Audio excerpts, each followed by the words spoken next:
Oh, yeah. Welcome out. This is the Remix Morning Show.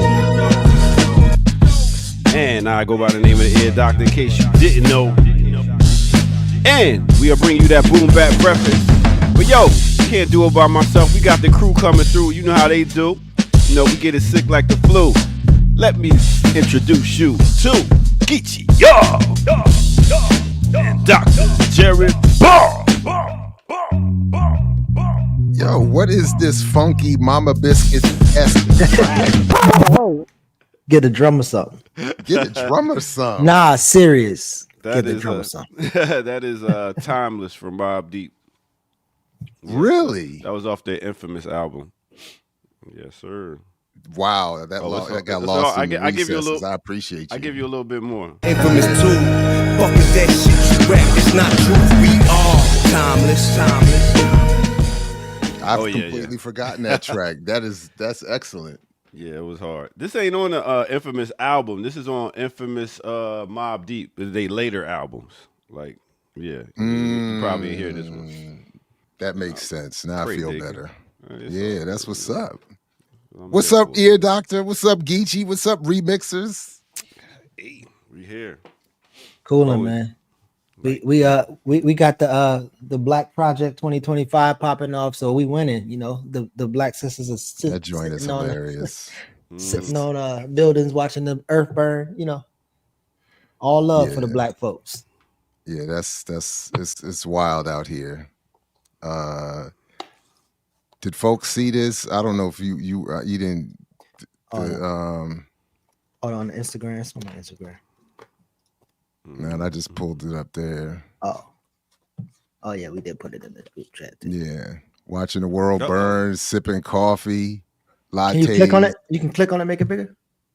Oh, it's not big. Oh, it's enlarged on mine. I didn't mean to show our. I didn't mean to show our the whole chat. Conversation. Yeah, man, you showing looking at the picture. I was Look, man, come on, man. Hey, yeah, that's we gonna talk about Air Doctor in private now. You know what I mean? I know. There it is. 92%.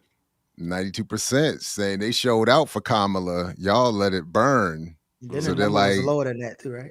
It's on you. It was technically lower, I think, but whatever. Okay. And you know, blame the black man. I'm used to it. It's the flag, though. It's like, you know, we're here. We saved it. Yeah. We saved liberty and justice. But obviously there's another side of that. I even been a part of a meeting of some sisters who were actually mad at those Black women who raised $1.6 million on that Zoom call, and it's like, if they can do it to them, they can give us the money. So the repurposing of the buying power and spending power is definitely being redirected from that conversation. But I actually looked into that lady, and the lady was like, she called herself the what's that lady on the White House show? God, man, what's her name? It's like the White House the series about the black lady, Kerry Washington. What do they call her? Oh, Scandal. What's her name though? I don't know. Kerry Washington. Are you talking about Olivia? Olivia Pope. Yeah. Pope. So the lady who led the Zoom call called herself Olivia Pope of Silicon Valley, and like the type of the resources she have compared to the average Black woman is just not. It's not it. So the fixer, yeah. Oh, yeah. I love Scandal, boy. That was my shit. I tried watching it. It just got so outrageous. After a while. Those shows do after a while, but I just loved her dad when he did his monologue. Like, He just went in every time. He's like, you know, you can't do anything without me. If you try to do anything without me, you can't do it in these white people face, and these white people will take you down. I mean, he would just go, and bars after bar after bar. I was like, yo, he's a beast. Great actor. The one though, I do remember the episode that I know I swore off the show and never watched it again, was when she came out there to de-escalate police violence. I don't remember the details, but there was some scene where the police were getting all violent against black people, and she came out there and sprinkled her magic, and it all went away. But it was like in defense of the police type thing, and it was like, this is ridiculous. I said, I got to get out of here. Well, she said something like, "Don't do this before y'all lose your job." I don't remember exactly what it was. Somebody in the chat, I'm sure, will know. But it was just I just remember the role she was playing in this. Like, the point isn't. The only thought I really remember was that it's that refrain I always have, that it's not that people don't understand the situation. It's not that the police don't understand what they're doing. No, they do understand what they're doing and keep doing it. That's the point. So it was something like that was the vibe. And I just remember thinking, this isn't the energy. I'm looking for that Daruba energy when we're talking about police violence and resistance. I'm not looking for Olivia Pope's energy. So that was it. Those were my shows: House of Cards, Scandal. I watched it. How to Get Away with Murder. House of Cards is wild, right? House of Cards is very wild. I don't think I watched a full show of any of those things. I never watched the How to Get Away with Murder show. Yeah, my students used to talk about it all the time. I should have looked into it. I mean, it teaches you how to get away with murder. Does it?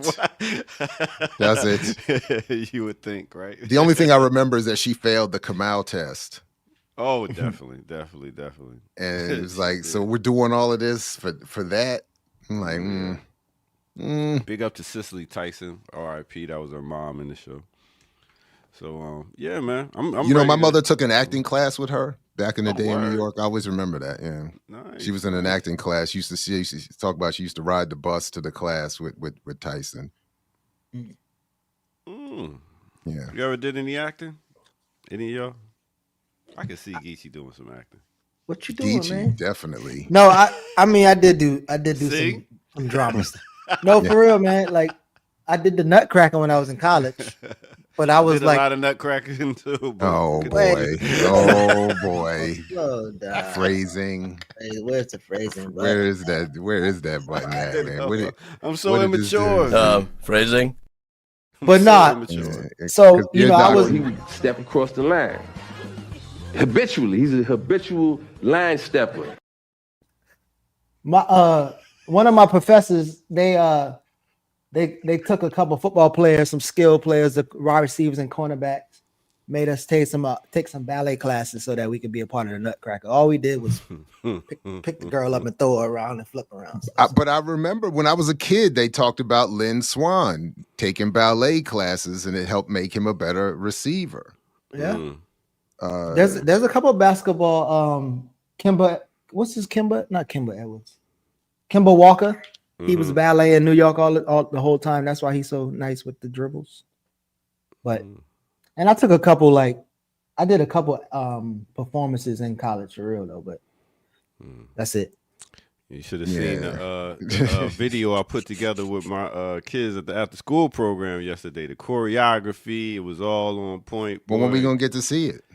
Soon. We just taped it, so we gotta do editing and all that stuff. Yeah, it was good. Looking forward to it. I'm excited. Got the whole next week till December off, and you might see more of me around here popping up with some mixes. So they said Robert Parrish did ballet too. Oh, the Chief.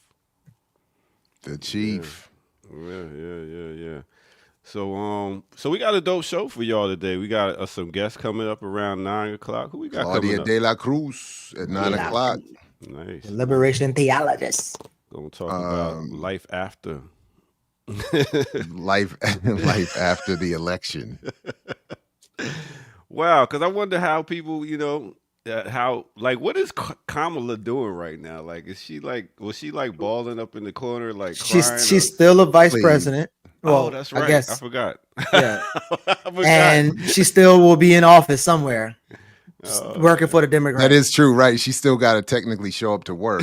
she do. That's fucked up. Uh, She got to walk down the hallway and see Trump coming. Like, Now, I oh, think this we're is- going to get into this more tomorrow on Saturdays with Renee. Yeah, exactly, Mm. Zenzabel. She be all right. She be But- all right.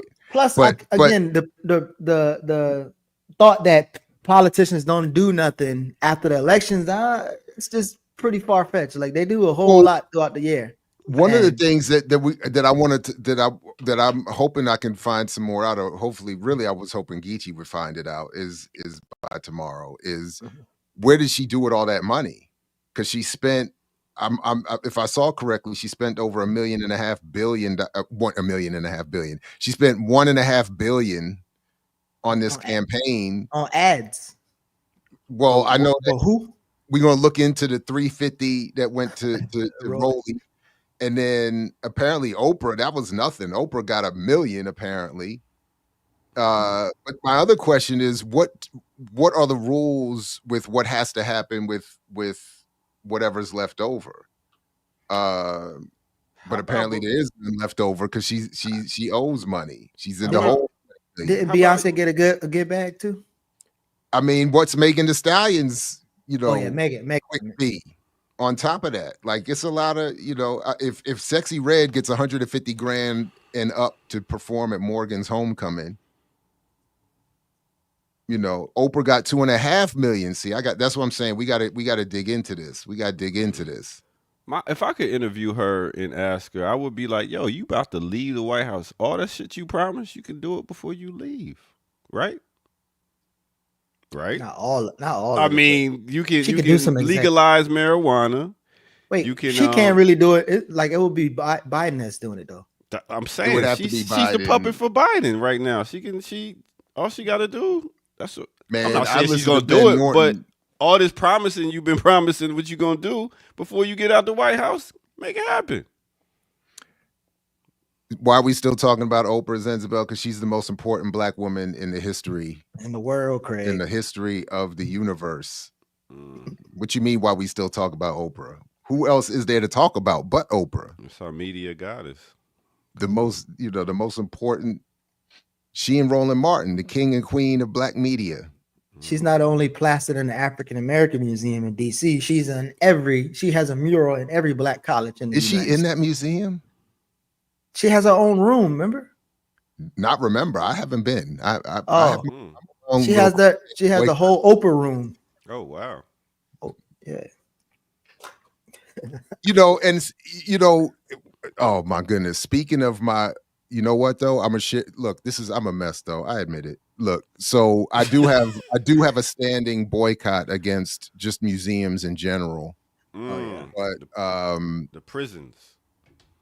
well, because I think when and I admit I've been moved by. There's a number of articles and essays I've read over the years specifically, and I've even covered a couple on the platform specific to the relationship between museums and colonialism, and what is really being done with. And so I admit I'm wildly biased by that, and what I end up feeling is that the museum is not. It's not the celebration after a victory. It's the suppression of any potential future victory and a reclaiming of the narrative by the state. So so I can't get excited about it. And then when I hear about things like that, that just sort of confirms for me why I can't get excited by it. But I'm gonna show you where I'm probably gonna get caught in my own contradiction because they're talking. They've for the most part Go-Go the Museum. Go-Go Wow. Museum, Wow. Oh, wow. and I'm about to be in trouble because this, I've been on a panel with this guy, like the nonprofit world is doing its thing, and like so even as Black people are being removed from DC, and being told you can't play go-go, and remember being told specifically, and I interviewed people about this back in the day, you can't go into the pocket. Well, They said if you go into the pocket, your band gets kicked out of the venue. You looking like another brother with glasses right now, Jared. The culture's top thought leader. Hey, we really got the culture's top thought leader, which is Erica Kane. Exactly. What's good? EC. So where this museum gonna be at now? I think it's already there. It's I thought I saw that they just had like the opening ceremony or whatever, but it's let's see. I'll share this screen. I mean, if backyard gonna be cranking, then why not? Well, there's gonna be. I mean, that was already part of it. Of course, there's gonna be great. Let's see about. Be filled with people from DC. Looks like a nice venue. That's about it. And I will have to request them to sing "A Lot of You Niggas Ain't Real." Where's the address? Yeah, Big G is on the leadership. 20 Martin Luther King Jr. Drive. Dr. Natalie Hopkinson, my former colleague at Maryland, the University of Maryland. Oh, here we go. 1920 Martin Luther King Jr. Ave Southeast. Play in the pocket. So I'm and you know who else gonna be there, right? Contradict myself and go. You know who else gonna be there, right?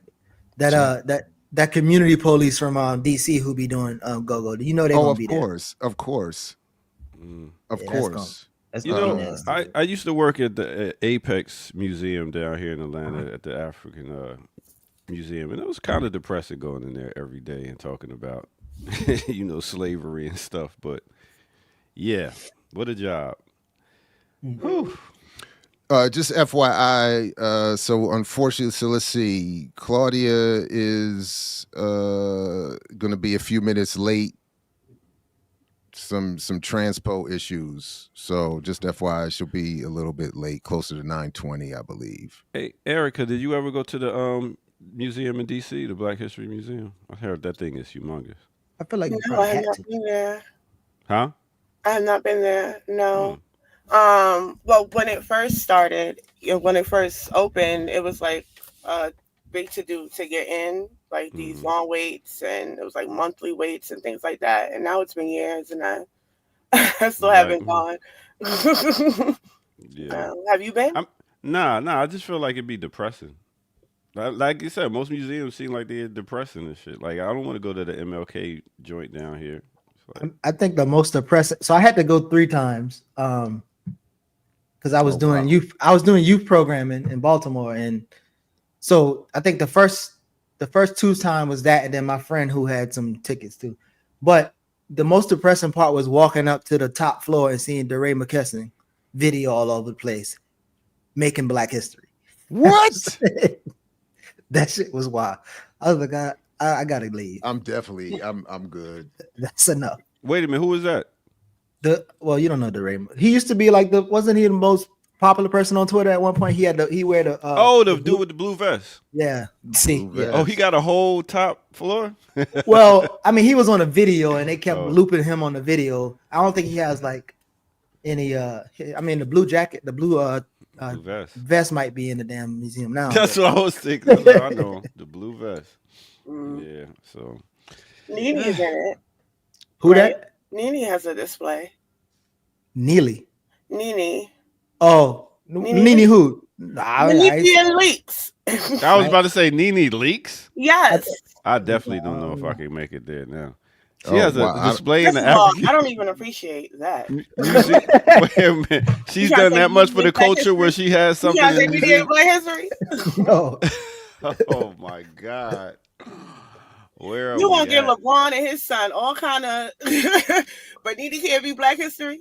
Nah. I had to look her up. Oh wow, that's who The that ghetto. is. Okay. Child. Oh, okay. Why Nene can't be Black history? I mean, she got a bunch of hot takes though, so maybe she can. Robin says she's an icon. Why Nene? Thank you. Where'd she go from stripper to housewife? Wait, what? Ain't that neat? Wait, I go ain't from Nene? stripper to housewife. Okay. Okay, was she a stripper? Nene was a stripper? Was she a housewife? Strippers can't be in museums. I'm just They asking. absolutely can, and I've I seen didn't know some Nene that was a should stripper. be. I mean, if we're Where being we going? honest. Where we going? Maya Angelou. Ooh, know. She got down back in the day. Wait a minute. What are we saying about my? Slow down, Air Doctor. What are we saying about Maya Angelou was a little. She was a sex worker. Thank you. Air Doctor, don't act like you shaming sex workers, because not at all. I appreciate. I pay them if I need to, but I don't. He got criteria for the Black Museum. In fact, I might prefer it if they featured that, especially if DeRay getting featured. Please, let's switch that up. Why you think we go to Dominican Republic? Wait, no. Wow. Wait, what you Wow. Whoa. How you get him off the screen, dog? What is this guy? Are you? I don't think it should be a crime. I think it should be. It could be something that could be. I think what you said. You've been saying a few crimes today, Eric Doctor. You got the. You better be called to the front office. They say a woman should be able to do what she want with her body. I knew someone who used to really. That was his thing. That was his thing. Since Ed, I'm gonna try to segue away from that, but there is a story, and I know we're not getting to it right now, but so Trump is electing a bunch of entertainers or ex-entertainer. He has Pat Summerall, daughter from the NFL, and he has. My God, people know who she is. Nobody know. I thought so. They know who their dad is. They got Vince McMahon wife. What's his name? Laura. But I wonder if and this might be a weird ass question, but what they was doing with the wrestlers. So they was pretty much drugging the wrestlers and pretty much, I guess, altering their body to perform. And I wonder if that's very similar to how we, I guess, look at sex work in a way. Like that, where we are or how. I don't know either, but Air Doctor just reminded me of like no. Like WWF, WWC. Like I just wonder if that's. I mean, it's obviously some type of body exploitation, but I don't know. Okay. I'm feeling Air Doctors right now.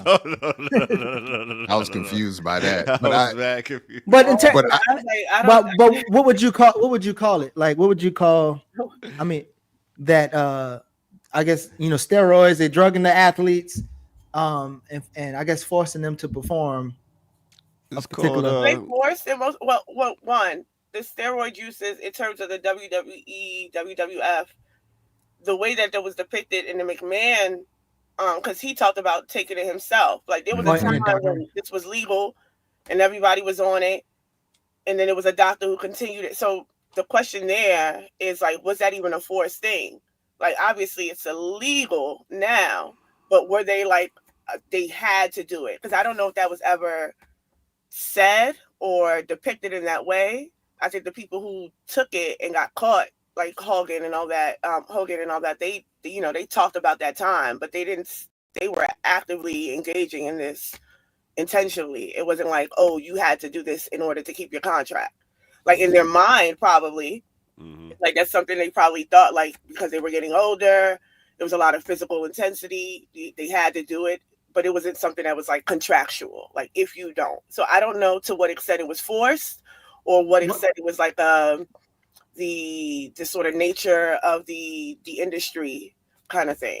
What was forced was the schedule, the fight schedule, and then it trickles down to where if you want to be healthy enough to keep your job, you got to heal up. And it was the same thing we hear about in pro sports. So but I think that's the forced part. That's like, wasn't it like if you want to be this type of star, you want to be able to. But it wasn't just, it's not overt. That's the only part. Like it's not contractual. Take the steroids or you can't. But it is, if you're not healthy, that like they always say, the best ability is availability. So if you're hurt or if you're tired or you're not able to recover fast enough, then you lose gigs. So, and I always remember that one time, man, when my never was to be football career and the doctor for the Washington football team that trained at Frostburg when we were there told me, your shoulder, you're done for the season, Jared. Your shoulder's a mess. You can't, you're out for the season. And then he said, but if you played for this football team,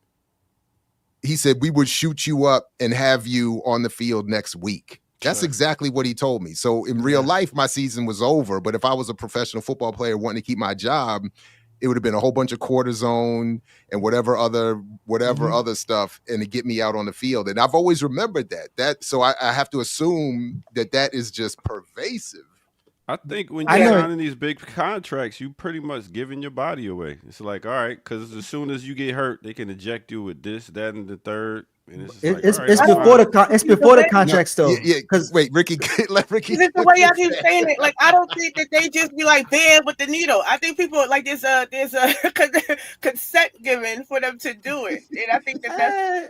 I think I think I get in what y'all saying, like mentally, not forced. Yeah, I the way wouldn't that say they're forced. set Yeah. up in the industry, that they are in a sense they feel obligated to do these things if they want to keep their job, right? But I think that is still consensual, right? They're not nobody's giving it to them, and nobody's unaware that it's happening to them. Like that, I don't think is the case. And you Yeah, wouldn't I call think- I it think you they'd wouldn't be call like- it forced consent either. Nah, I think they want I to get in the mean- game. They want to get back in the game. Be like, you know what? Because- Come on, give it to me. because Give it to listen, me. There's nuance there. I think that's situational. I think I think that's an argument, but I do think that the way that it's like being narrated here, I think we should probably give some clarity to that nuance. Yeah. When Jarrett was talking about the football, I remember in college when I hurt my ankle, and they did give me some horse numbing cream to rub on it, and that wasn't the move. And I don't remember. Yeah, I just remember like, well, one, you're gonna keep playing, and two, like eventually, if you don't keep playing, especially in college, the new freshmen come in and you got to go home. Now, before I checked out of the NFL as a viewer, one of the last things I remember was, and I can't remember his name, the left tackle the big time left tackle for the Washington football team was suing them for misrepresenting medical information and having him go through surgeries or not getting surgeries he should have gone. I can't remember the details, but it was a whole bunch of the team was misrepresenting his medical condition to get him to both stay on the field and, so it's not a one-to-one we're making you do it, but there are, there's a lot of coercion going on. Trent Williams, thank you, Black Wookie. Trent Williams, exactly. It's nostalgia right here. Should have retaped that spat. Right. I guess we could go ahead and get into our first break and come back with some news before we get our guests coming through around 9. Make sure y'all are here and telling other people to tune in. We are on. We got 352 watching live right now, so we should get up to about 500-600 today. Let's do that and call somebody up. All right, with that said, let's go ahead and get into our first break right here on the Remix Morning Show. Let's go. Damn it.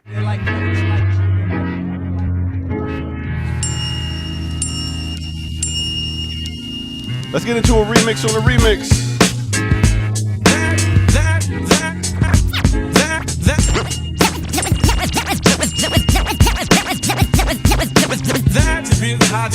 Whenever God in need, he Allah God Islam as I proceed to civilize the uncivilized. Word and wisdom to the crew from the wide. I guess I like to verbalize it for the fact of moving backwards. This Asiatic black man is a dog spelled backwards. The maker, the owner, the cream of the planet Earth, father civilization, God of the universe. Manifesting thoughts with my infinite styles, making sure this travels 23 million miles. The opposites I set the crucifix because the heart of the problem is this. Speak of it, God. Preacher got my older putting money in the pan for the rest of the week. Now I'm eating at a soup can. He has a home, drives caddy through town. Has my old earth believing that he's coming from the ground. Slain are those who fought for what was right. Slayed are those who fell victim to the pipe. A drug controlled substance contained in a vial. Said about a devil as he looks and he smiles. He smiles, he smiles, he smiles. All right, let me take you to a time and place. Let me take you back to 1990 off that One for All album by Brand Nubians. The name of that song is called Wake Up. That's right, reprised in the sunshine. Mixed with a little bit of 1995, we talking about Return of the Brooklyn Dodgers. That is Chubb Rock, J. Rule, and OC, produced by DJ Premier off that Clocker soundtrack. All right, make sure y'all tune in. Like button, hit it. Subscribe button, hit it. If you're new to the channel, go to patreon.com, become a member over there, get footage that's rare. And also go right here to the bottom of the page where you can donate to blkliberationmedia.org. All right, with that said, let's get back to it right here on the Remix Morning Show. Let's go. All be square, you couldn't shop too much, cause fall green within your record going up. You had do or die. East New York, mad hell. Fellas cutting school, trooping to all go Maxwell. Yes. Chubb Rock looked like he aged well. Yeah. Chubb Rock, 1990. Chubb Rock jumps up on the scene with a lean and a pocket full of green. Hey, big up Called to Barbara everybody. Walters a B. Yes. Let a bitch, Barbara Walters. Hey, big up to everybody that tuned in yesterday to the what was it? DJ Premier joint. It was very nice for y'all. I know that was fire. I still got to go check it out. Did they snatch it? It was, They didn't snatch still it, up did there. they? It's still up there. Still up there. You know, those I was beats, mad as hell at my faculty meeting, boy. you should have seen somebody under the comment section was like, "Damn, y'all supposed to have Dr. Ball on here." I was like, "Hey, next time." Yeah, y'all did me dirty. Your doctor did me dirty. He said, "Nah, Kim even tried to save it." I mean, you know what happened? Kim was supposed to be putting together that show, and that Friday, that Wednesday night, I had to make an executive decision, and that's all we went. Struggles of being the boss. He talking about executive decision. What? What is the matter with these titles of executive? Somebody that's we're not having it. We're not having this conversation again. Is that what you about to say, Eric? You're an executive here? I'm just wondering. I didn't know that's what. What's the matter with being an executive? I just didn't know that we had executives. What does executive mean? I don't know. I think I don't know what it would mean here. Well, why is it a problem? What is? I didn't say it was a problem. Geechee, what does executive mean? You just said you had to make the executive decision. I'm just saying, like, yeah, we ain't gonna have that conversation no more. So the person that pushed the show together, produces it, I would assume that's an executive. Even puts the money behind it. So who's the one of this show? Is it Erica Brown? Since she put the content together? No, not at all. Not at all. So can I explain just while you all were rocking? I just see the fight for respect. And Dr. Look at his claim. While you all were rocking with that, I'm sitting in this faculty meeting, and let me just summarize it. This first of all, something has to be written. If it is written, please somebody send it to me. Something has to be written about the white faculty at HBCUs. The dynamic is often fascinating. And the contradiction is that yesterday they were the only ones speaking up for what is the problem. Now there's good explanation for that. But what the funniest scene, and I did think about, dear doctor, your show. Because as this happened, I was thinking I should be listening to Premier Beats underneath this because it was hilarious and disturbing. So I would describe it this way. We had a Greek philosopher defending Black liberatory humanities while being walked off the stage by a West Indian, Caribbean, African assistant dean telling the West African dean to get this Greek philosopher off the stage. It was so goddamn funny. That was a lot. And disturbing because he was the only one kicking. He was doing what he was supposed to be doing. And they were like, get this man out of here, all in defense of the mandates of a Chinese engineer provost and a Black Alabaman president. It was just a fascinating, and I was just like, man, I should be listening to here, Dr. and Kim, man. That's the post-racial society right there, bro. And all the outcomes are bad. It's all the outcomes are bad. We made it. What a West Indian was from? They Trini? Where they from? The West Indian Caribbean? The West Indian Caribbean. To be honest, I don't know. I honestly don't know. I've never heard anybody say from Tobago. They always say I just met her. I just met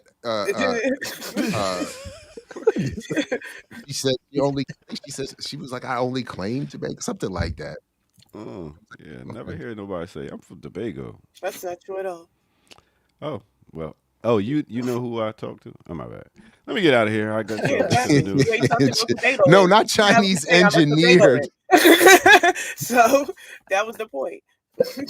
Robin, no, I'm not saying he's Chinese engineered. I'm saying the provost is a Chinese engineer.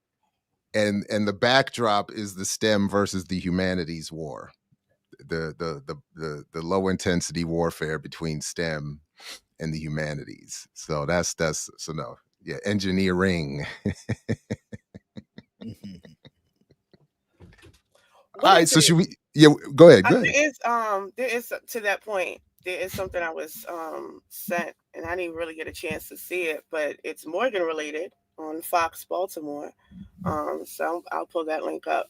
But I All of did that have a sounds question like good news. because I do have a question in terms of let me do a quick plug. Black Underground and HU Revolutionary. Those groups will be at Red Emma's at 12 this Saturday. They're going to be talking about the duopoly, so we're going to get a students' point of view. So if you're in the area, please go check them out at Red Emma's this Saturday. And I say that to say I'm very interested in a lot of conversations that I've been having with students around what it means for them in this critical moment, and how they're kind of absorbing organizing. And there has been like discussions about where their focus should be. And most recently last week, I went to Hopkins because Sharice was here. I went to go see her speak. I was invited by Dr. Sophia Edwards, who's professor at Hopkins, to come. And there was a dinner afterwards, and it's always interesting to be around academics. It's like being a fly on the wall of these these beefs that exist, because academic beef is something else. But it is a very interesting discussion in terms of how they understand things, and then what the students are saying in terms of how they understand the institution itself. And the question for me has been like, well, where should the organizing exist, right? Because I feel like there is this idea of academia that I don't think is necessarily not valid in some instances, but it moves people towards demobilization. They concede to that space. So whatever's reactionary and bad about institutions, everyone has decided, well, there's no hope there, and they've moved on. But my question becomes, if your focus is the community, like if you're moving into the community to organize, where them kids going? Are they not going to go into these institutions? So like what happens? And then you already kind of have a base there, right? There's thousands of students. If you're not able to shift the students and you have a base and you have the actual resources, it's easier to do. Well, not easier, but the resources are more readily available that you can tap into. Then what's happening there? Like, why would you concede that, or should you concede that? Wait a minute. I'm sorry. I'm sorry.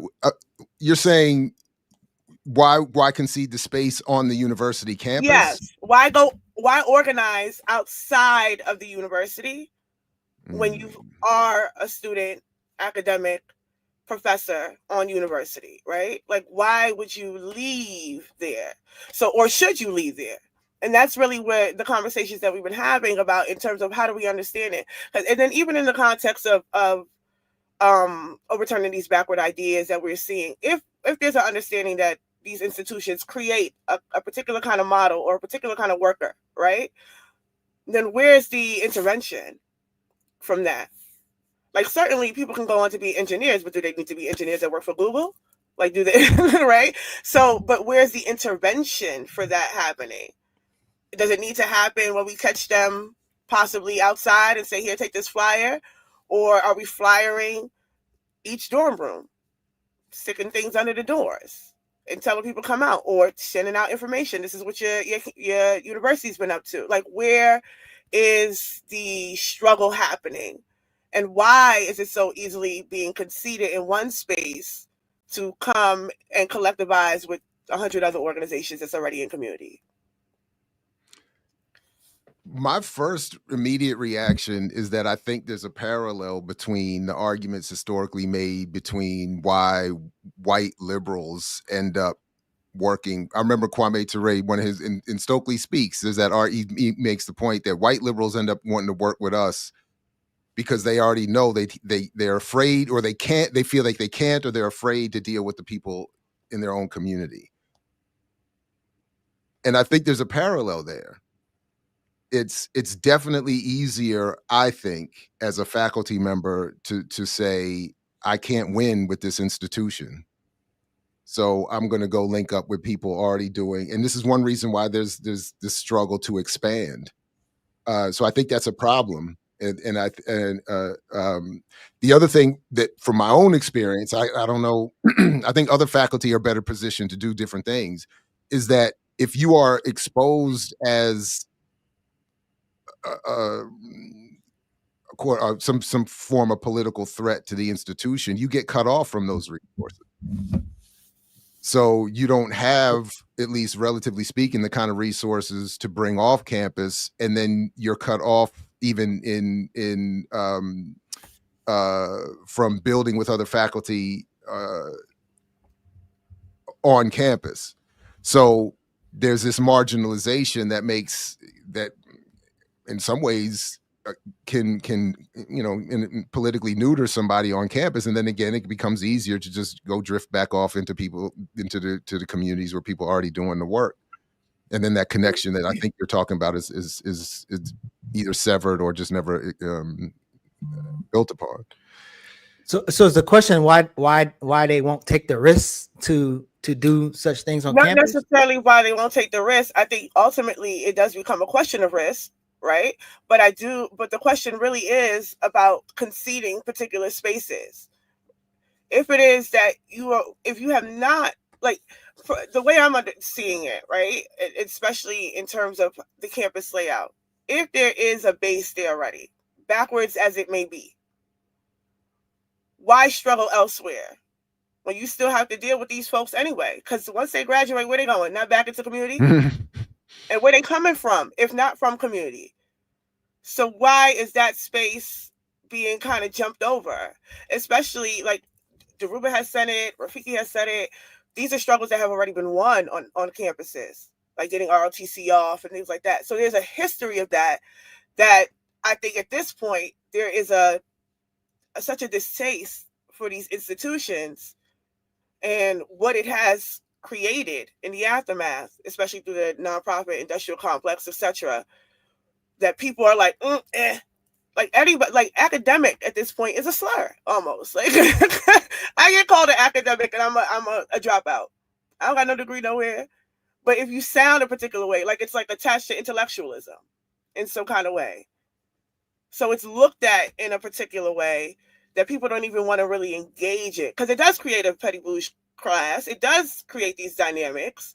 But my question then becomes, so then should we concede? Because you also have to deal with petty bouge in your community, and you also have to deal with petty bouge mentality in your community. So I don't know, but that is an ongoing conversation. I was just thinking through it in terms of, like, if that is the case, if that's what we're seeing happening, then what happens to students? Do we just leave that open? Especially if we think about in terms of the encampments. Yeah. Well, I still haven't read Josh's book, Jared. So is that some of the argument that Josh is making? Josh Myers' Josh book? Myers, sorry. Yeah, the Black Studies. So is that some of the? No. What at least not what Myers, I think, is, as I interpret Myers' book, and we're literally using it again this semester, is he's trying to remind people that the version of academia, the version of Black scholarship that you may have come across, is more than likely a watered down, antagonistic, opposing form of what it claims to be. And if you go back to what these scholars were actually doing and saying, and he selects a handful to build off of, and go back to the traditions from which they come, then you understand that Black studies is itself a revolutionary field, and that the work that people have been doing is being misrepresented by popular scholarship. That's my version of that's my version. That's how I teach it, at least. But there's nothing in there about, I mean, he talks about the university conceptually either being a place of revolution or colonialism, again, my language, but he's not talking about what I hear Erica raising here, how to preserve it or build it as a space for radical political organizational struggle. So, man, yeah. one thing that I did want to quickly say is that one of the problems is that most of the people who end up working at the university, like there's no more, I would argue there's no more by percentage of the population a revolutionary or radically political group than you would find anywhere else where you find Black people working. So I don't think that the idea that is often the case that everybody who goes to the university is trying to be a revolutionary academic. I don't think that's the case at all.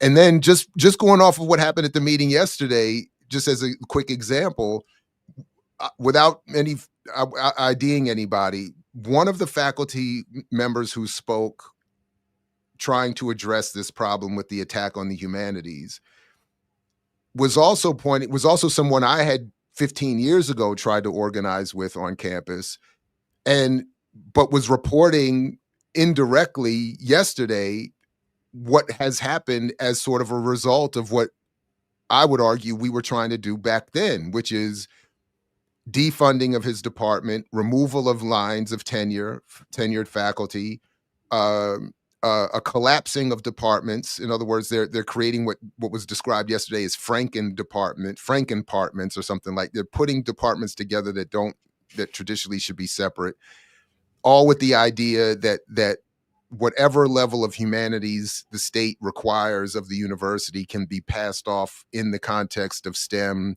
cybersecurity, et cetera, and so forth. And then the humanities, as we know it, would just be removed forever. And my point being that the institution does have its way of finding, marginalizing, removing, separating. And so what it's done for me is to say, I do need to get back out into the community and give up on this space. And I think what you're saying here today is a really important. I wonder. So I got to think. So I was at Moore. You're probably I keep calling him Moorhead, but I was at Morehouse for that one conference with SNCC, and then met some Georgia State students at another archivist conference. And I wonder if the site is similar to, like, I guess the military or even a nonprofit. And so, you know how people have a job and they feel like they can't do a particular thing at the job, but they can go outside of their job and do it. So I wonder if people on the college campus kind of like, that's a sentiment of like they think it's obviously it's not as hostile as the military, but it's a hostile environment. Yeah. And like you have, I've heard like the Black women archivists literally bragging how you regular archivists aren't really serious. Y'all need us to capture and tell your story. Like the elitist level of thinking and behavior there, that I wonder if they like just see it as too hostile to even grapple with, I guess. But my question becomes then, undoubtedly it's hostile. I don't think it's never not been hostile, right? It's never been something that hasn't needed a struggle.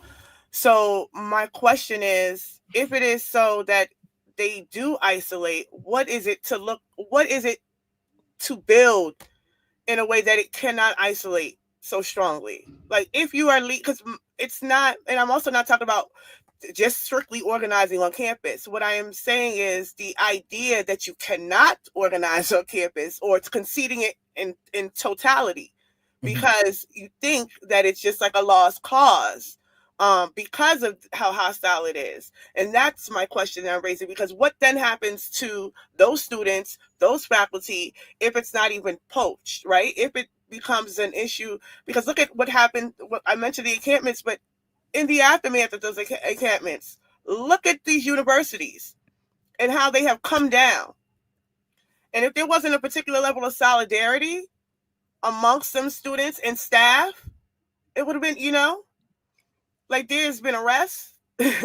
There's people have they have to go through these kind of different trainings. People have lost their jobs. People have lost their tenure, right? So there is a risk.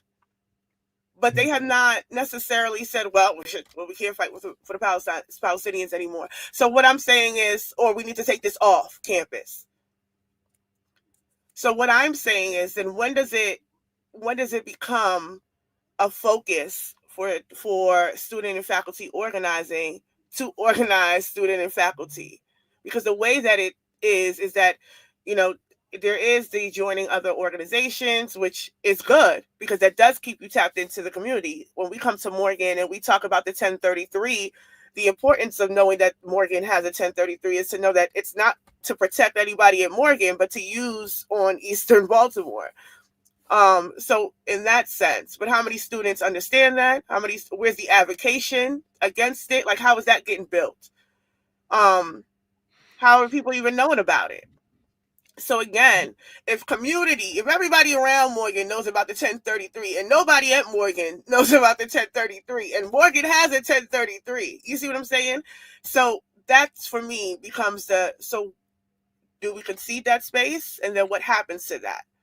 No, I mean, I definitely don't think you concede the space no longer than you concede the space that electoral politics bring.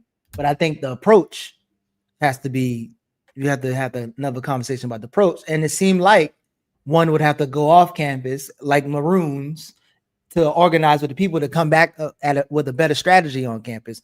Because again, as this being a hostile, like imagine being in a space with a bunch of aspiring, I'm not saying all of them, but Black capitalists or entrepreneurs and like circulating the dollar. Like you ain't gonna get a lot of places by yourself.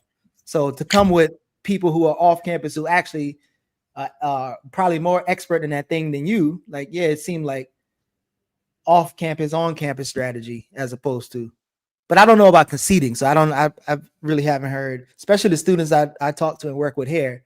I don't think that they have any intentions of conceding the space, but they also feel like they're disconnected from, I guess, what people would call a movement or a particular analysis or a particular organization. And I think they just need that to I guess, have more confidence in what they're vouching for on the campus. Yeah, I'm not. I think we're up against a little bit of a time crunch. And did you want us to? Did you want to bring in this story you sent in the chat? Yeah.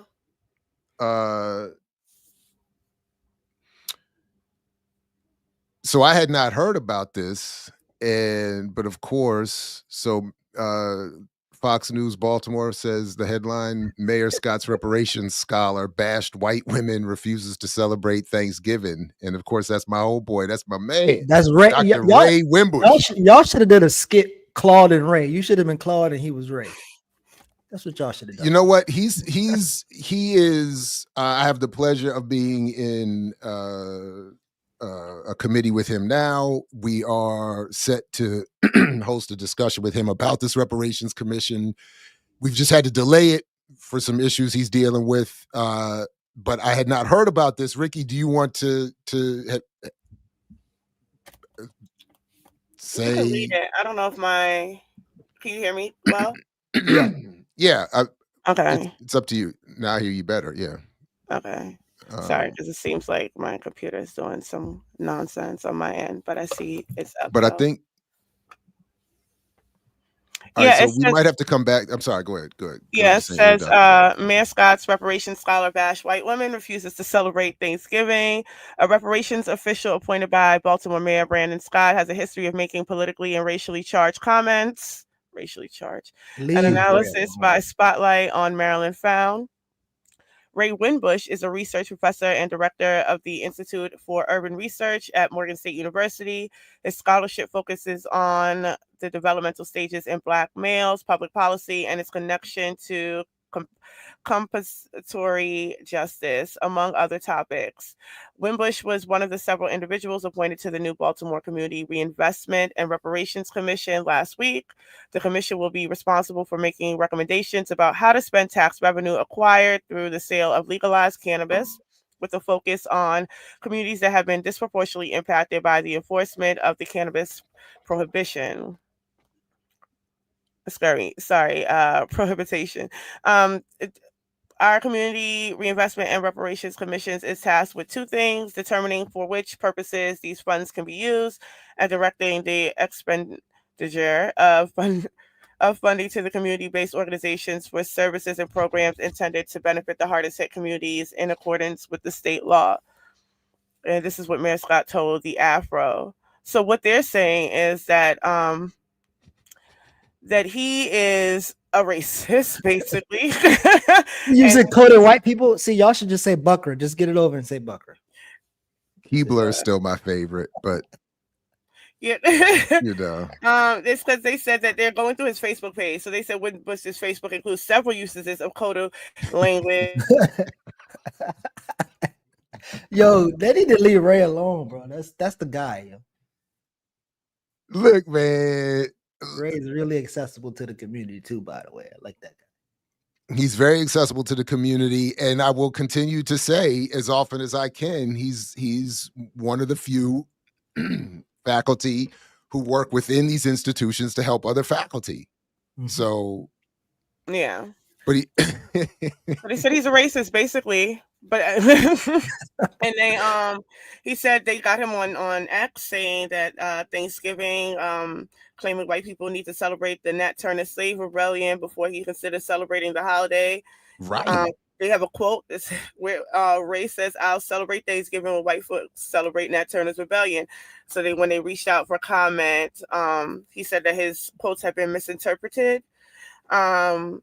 He says that you took most of them out of context, something that Sinclair constantly does. So this is about the Sinclair Media Group, which is what Fox comes out of. Fox Baltimore is highly ridiculous.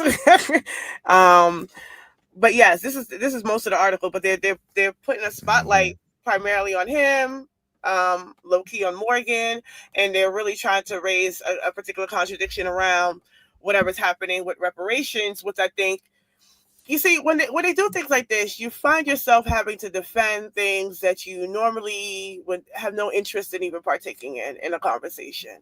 Like the Reparations Commission for me, in terms of the cannabis use and that policy, I feel the same way in terms of where all reparations commissions are going, right? This is not something necessarily I think will benefit the majority of the Ricky, state. I'm sorry to cut you off, but Ear Doctor has a guest and a time crunch. Can we revisit? Okay. Can we come back to this? Yeah, we can come back.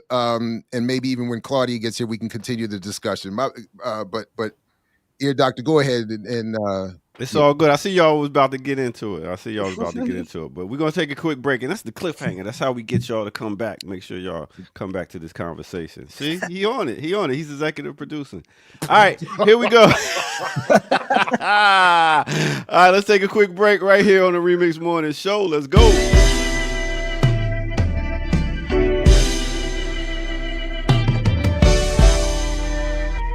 Welcome out, y'all. Welcome out. This is the Remix Morning Show. I am the Ear Doctor, and we have here on this segment, which is community and arts, we have no other than Grammy-nominated Queen Sheba in the building. What's good?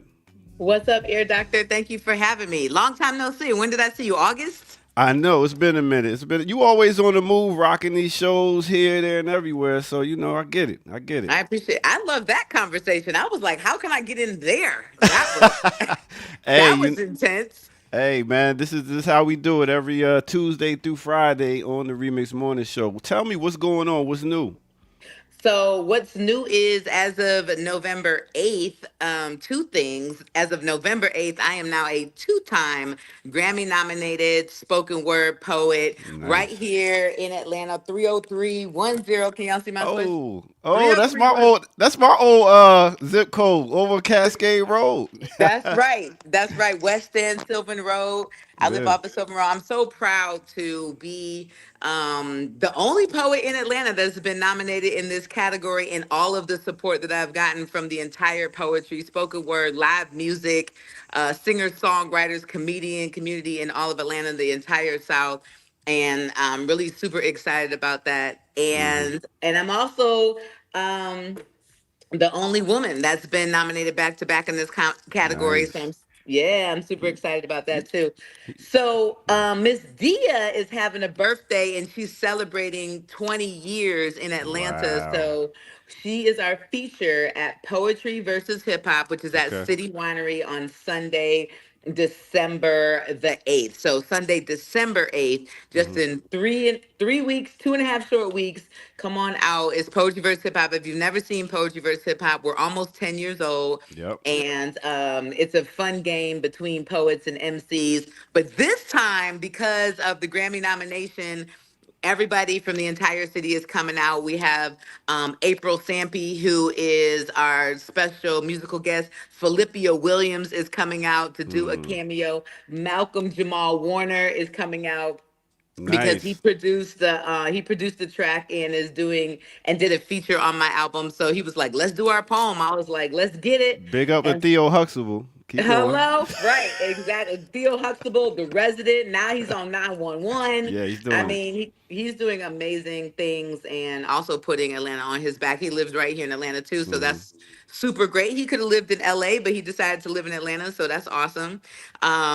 And then we got the Gibsons that are coming out to do a hip hop feature set. Okay. And my homegirl, Miss Red Writing Hood, she's coming all the way up from Miami. So the whole South is coming to celebrate. So anybody in the sound of my voice or this amazing show with you, Ear Docs Remix Morning Show, y'all come Yeah. out December Yeah. 8th. December 8th, City Winery. The doors open at 6 and the show starts at 7:30. All you got to do is go to City Winery's website, click on December 8th, click the link, and support the tickets. You can support the tickets there. And I I've love it. heard a lot of women were like, "Oh, Malcolm Jamal Warner is gonna be there. I'm coming." I'm like, he's Yeah. doing. I'm like, hey, come through. It's gonna be amazing. And he's gonna talk about what it was like to produce on a spoken word album. He Nice. submitted his album 2 years ago and was nominated. So he's been really supporting the spoken Yeah. word community. Last time I seen him was at the Malcolm X Festival. He was doing this thing up there. So yeah, See? big up. Yeah. Well, Yeah. I'm excited. I'm definitely pulling up on December the 8th, right? December Please the 8th. do. December 8th. All right, so as a City Winery, how else can people follow you and know what you're doing? So all of my social media is real easy. Is the Queen, like regular Queen, and Sheba is Sheba. And of course, my social media for Poetry versus Hip Hop is Poetry versus VS Hip Hop, and that's on IG, TikTok. And check out our website. You can find all of our upcoming tour dates. We're going to be all over the place. So even if you're listening to this somewhere else, we're going to be in DC, Philly, New York, Pittsburgh, LA, all within the next 6 weeks. So it's gonna be crazy. Yeah. Okay, nice. I love it. Listen, we got I know. Queen Sheba in the building. Make sure y'all check out December the 8th. Poetry versus Hip Hop. 2-time Grammy nominate. Listen, you're doing it all, man. I love it and keep doing it. And listen, anytime you want to pull up right here on the Remix Morning Show. Thank you. for coming Appreciate it. through. Peace. No doubt. Take care. Let's get back to the Remix Morning crew right here. Let's go.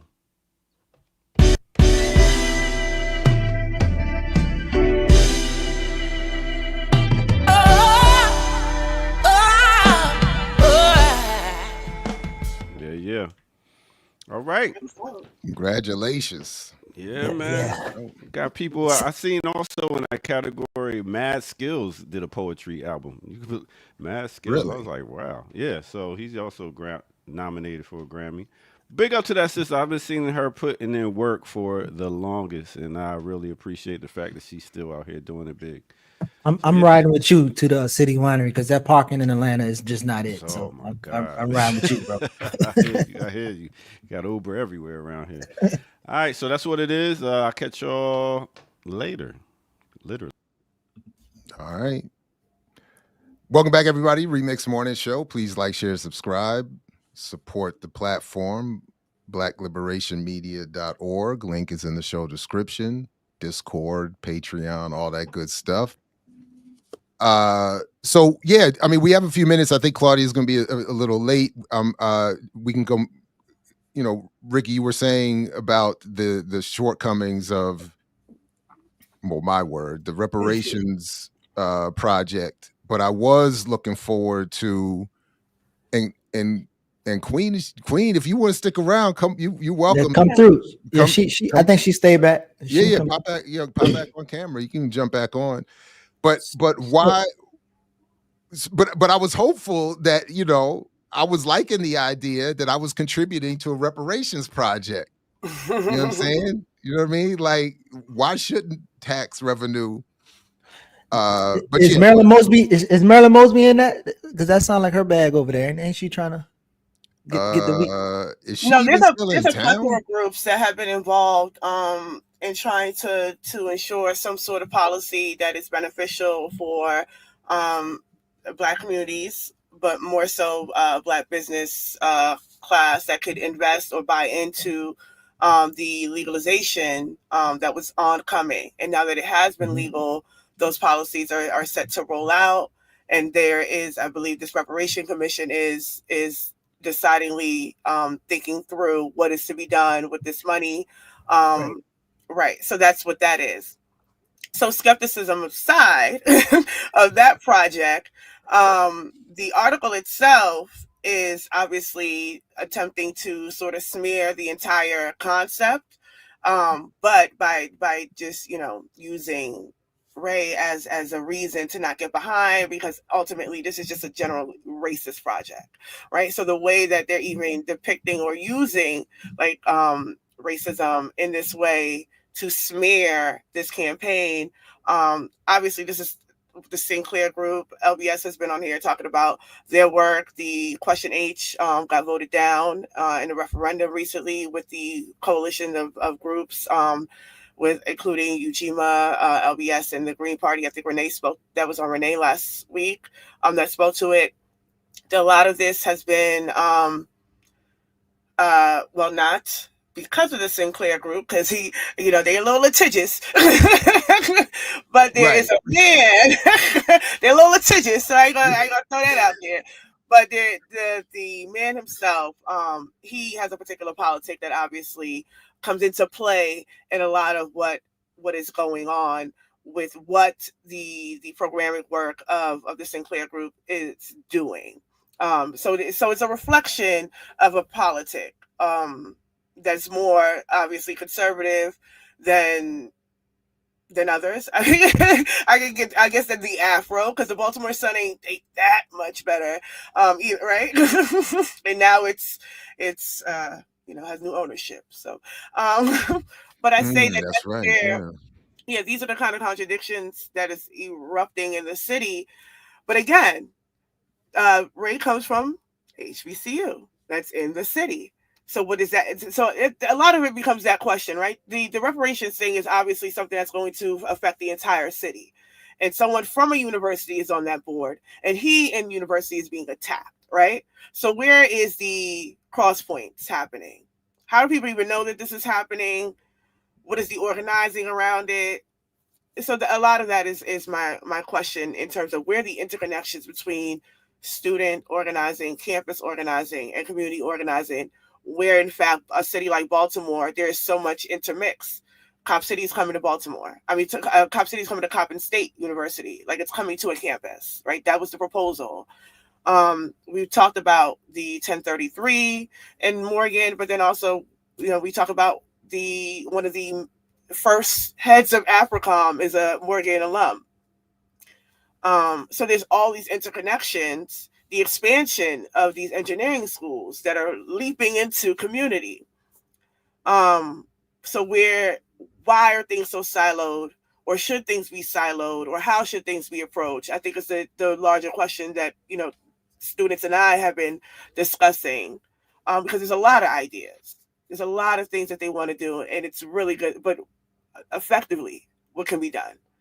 And where should we start, or where are the inroads for starting? And I think that's ultimately the question I was raising. But I think with what's happening with Ray in that reparations panel, I think invites more questions about what is the objective for us in this city.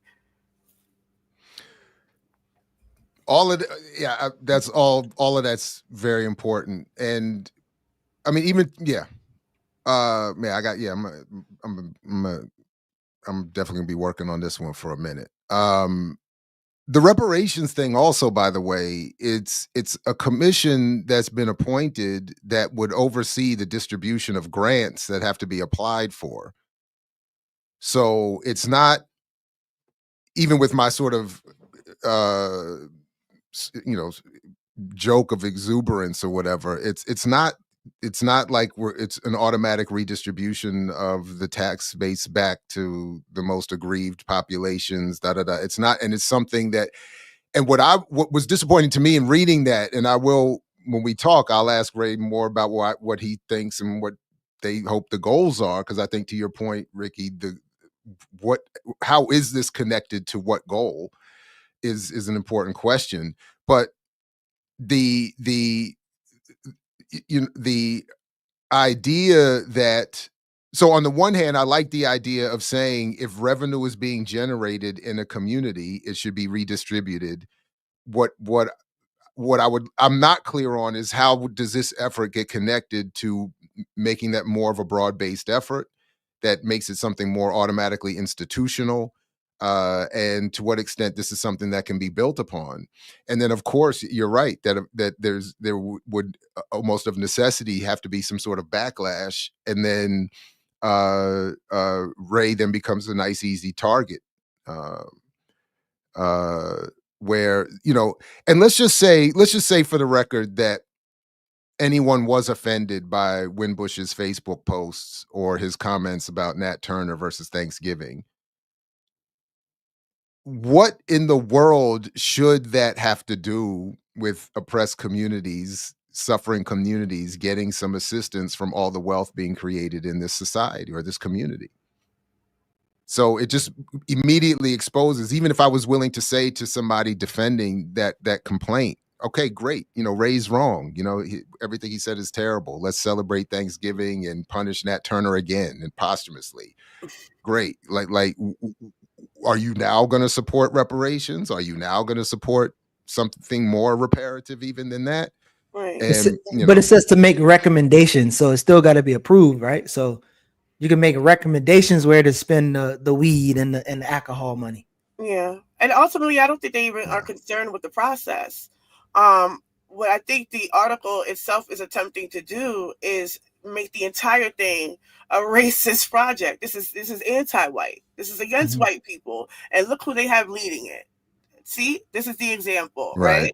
Because he says this and he says this. And if this is someone who's leading it, if this is the mayor's conscious decision, then what does that say? So it puts it, in terms of their argument, it puts the entire thing into question, because then it becomes what are they asking, or they're trying to take, or because listen to the language of the person who is responsible for it or a part of it or leading it. So that is what the article is doing, and that is what the article is attempting to do. I don't think they care anything about the process or even if it's legitimate. I think the entire the word itself of reparations put them on high alert. They are studying this process. They're looking to see, because how did they just pulled Ray out of a hat? They're looking into seeing what they're doing. They're watching every name and seeing who they're lining up and stacking up. He called us white people. Right. So the county executive and the county administrative office, that's who it will go. The recommendations will go through, and they are clear that recommendations are advisory in nature and not binding. All right. So well, they're just going to talk about some shit.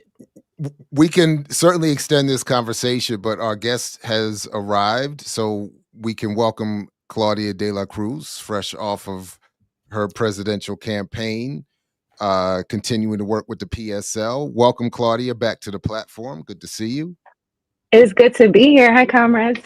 Peace. There you go. Oh my! There it is. You got something new on every time. We're trying to. We got to keep up. So we were just talking about the issue of reparations as it's sort of taken somewhat of a hold of a conversation here in Maryland around using tax revenue from cannabis, the legalized cannabis industry, to redistribute in some ways back to communities negatively impacted by legacies of a quote unquote drug war. I was thinking of a segue to bringing you on that you and your work is sort of broadly speaking looking for a broad-based reparations project for all oppressed and working people through the development of a socialist economy. so I use that as a segue. If you want to talk about the issue of reparations, but that'd be great. But my initial question for you, just to get us started, is the campaign's over. We haven't had a chance to talk with you about it here. What are your thoughts and what's happening now? Well, thank you. And I promise I will address the question of reparations, because I think overall you're very right in your framing. Our sense is that there are many reparations that are owed. Obviously, the question of Black communities and indigenous communities is one, because capitalism was built on genocide and slavery. So, but in terms of the second question, it's funny, people say post-election, but obviously we intervened in this campaign with a bigger understanding of what we were doing and with a bigger purpose. Our purpose was mainly to do a lot of mass education, mass outreach, and uplift the demands of the people and build organization, and that's what we did. And actually, we exceeded all expectations as the PSL, but also, we got the largest amount of votes for an explicitly socialist campaign in 80 years. And that's huge. We got over 140,000 votes. And people may say, well, that's a small amount. But to think critically and actually have a sense that 140,000 people went into that ballot box consciously, and could have chosen any other socialist candidate, because there were other socialist candidates on the ballot, but they decided to choose the Vote Socialist campaign, is to say that people consciously agree with the platform. And so the question of what's next now is, how do we organize and how do we mobilize and how do we do more of the necessary work, specifically in the context in which we are now, which is a very decisive and historical context. And so we obviously didn't engage this elections thinking that we would win, because winning looks different on both sides. For the ruling class, they've been winning, and regardless of whether it would be the Democrats or the Republicans, they'll keep winning. For us, the question of building people power is what really matters. And so, how I'm feeling is that the campaign hasn't stopped. I mean, we're still working to get socialism on the map. We're still trying to deconstruct the misinformation, the misconception of what socialism is. And we're also trying to build coalition now, more importantly and more significant than ever before. I think we're in a very crucial moment. We don't in any way, shape, or form want to minimize what's coming, because it's there. And a lot of what has been brewing for decades, I mean, since the 1980s, in terms of the neoliberal project, is being solidified now, is being consolidated now. And so we don't understand that in that way, we're reaching a height for the neoliberal project, which is in crisis, because the capitalist system itself is doing everything it can to maintain itself, while people in this country are moving more and more towards a progressive ideology and a progressive way of envisioning their future. And so there's so much work to do. There are many challenges, but there's also a lot of opportunities in this moment to seek out and move many folks that were probably not engaged in politics in the way that we would want them to be, to actually get involved. Right on. Anybody have something they want to jump in with? Yeah. Go ahead. Yeah, go ahead. Hi, Claudia. Long time. Hi.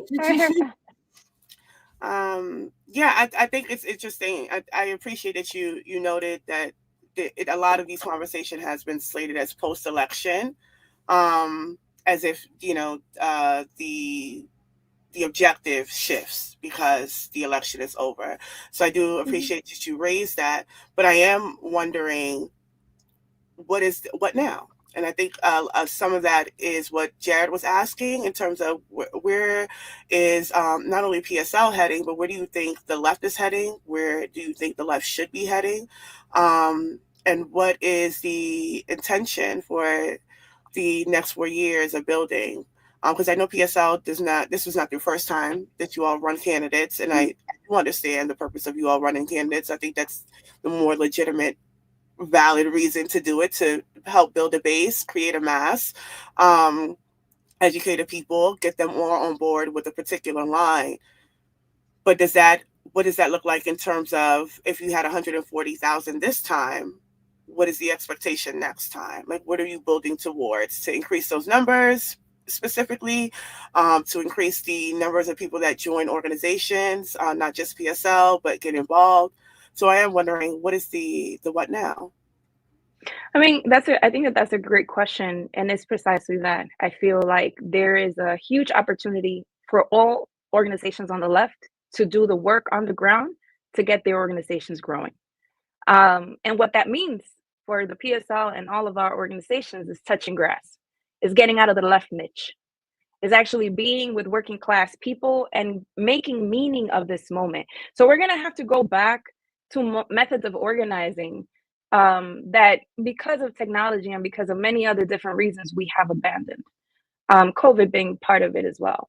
But how do we actually engage with communities that are going to be under attack? For example, when we think about the threats against immigrant communities, we know that day laborers are going to be attacked. So how are we organizing around the question of day laborers that are going to be attacked by ICE and by police departments all across this country?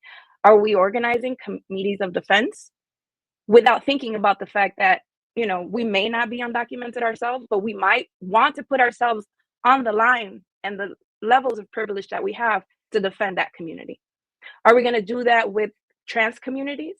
Are we going to do that with the question of abortion in this country? And so I think we need to start thinking more along the lines of touching grass, being in communities, organizing, orienting, and also listening to our communities that have been surviving for decades against many threats. And that's where we're headed. We are calling on a mobilization, which I think mobilizations are still important. We're calling on a national day of action for January 20th, which happens to be MLK Day as well. And we know how whitewashed that has been. But if we were to recover a lot of what his politics were, mostly closing in on the end of his life, we can engage people in a conversation about capitalism, imperialism, white supremacy, the climate catastrophe, and why is there a need right now under Trump, which is basically a symptom of a larger problem? How do we engage in building the strength that will get us to another stage of resistance after this? Because the struggle will continue. It's how do we actually become stronger post this 4 years? And for us, there is no electoral possibility unless you build a base. You have to be able to develop the consciousness of the people to understand that this is an alternative. And we have an opportunity. You know, there are Reuters reports and other type of research that has revealed that the population in this country, again, has increasingly become more progressive. If we look at the elections this year, many people who did not vote for Democrats and folks who may be engaged in voting for Trump voted for the right to women to access abortion all across the board. So people are concerned with their day-to-day issues. And so how do we become an alternative as the left, as socialists, as progressives, not only in the election, not only in the ballot, but that they know that they could look to us to be able to solve the many problems that are day-to-day problems, that they don't necessarily need to seek out, you know, services in the nonprofit industrial complex, which is being threatened as well, but that they can actually look to the socialists on the block. They could look to the progressives, the leftists on the block to be in conversation with. And we need to be able to do that work if we are going to gain that trust. And so it means leaving some of the spaces where we feel most comfortable in speaking a jargon that a lot of our people don't understand. Peace, Claudia. Good to see you again. So Hi, I know that PG. we have what's up. So I know we have the day of action that you talked about, especially here in Atlanta. And there's been seemingly some conversations with Butch Ware, and we actually even flirted about having all of y'all on the platform and talking about possibly collapsing behind one. So I guess the question is, do you see more PSL working with the Green Party, or like how do you see that formulating at some point? I mean, We have been working with the Green Party for many years. The question is always the type of unity that people would like to see. And in order for that unity to happen, one group needs to absorb the other. Just to be real, people want a certain type of unity that demands a certain level of absorption. And that means for us, at least as the PSL, that we would have to compromise our explicitly socialist program and platform and our cadre formation. And we're unwilling to do that. And in that same way, the Green Party has a very broad, is a mass party. It's not a cadre party. It's not a cadre formation. And so there is this understanding, this premise that we don't work together. We have historically collaborated in many ways, but there's a significant and important difference in the type of organizations that we have.